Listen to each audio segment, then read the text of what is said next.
Alright, going to follow up a little bit with the trigger and proper manipulation for the gas gun. Remember, it's going to give you 3 recoils. You got 2 to the rear and 1 forward being the counter recoil whenever the gun loads again.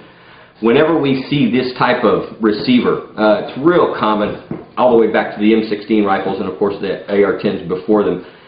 It's easy to come up here and get high in the webbing on this gun. It's easy to do that. What happens is this kind of forces a trigger position that looks something like that. All right, because you're very convinced that you got to use every single bit of that grip and, you know, really hang on to it like crazy. What we have found to get micro accuracy on these things. Here's our shot.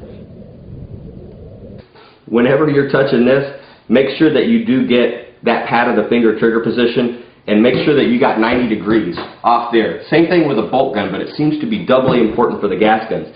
And where I'm sitting right here, I've got a decent grip on the gun, but I'm not all the way up here like this, like you try to do with a handgun.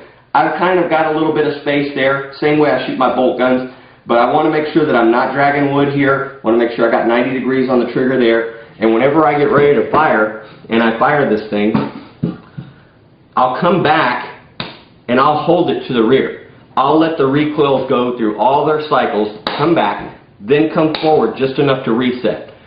If you're thinking that you're going to be faster if you're doing something like this on rapid fire drills, you're not. Believe me, there's no speed unless you really understand what trigger reset is all about.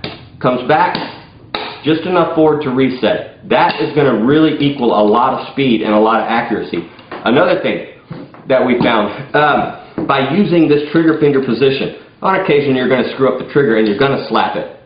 This trigger position in and of itself will kind of negate the effects of that trigger slap that you're going to do on occasion. It just can't help it. But because you're slapping it and you're slapping it straight to the rear, it won't affect your accuracy as much. It sort of counteracts that horizontal dispersion that you would get from, you know, occasionally screwing up your trigger.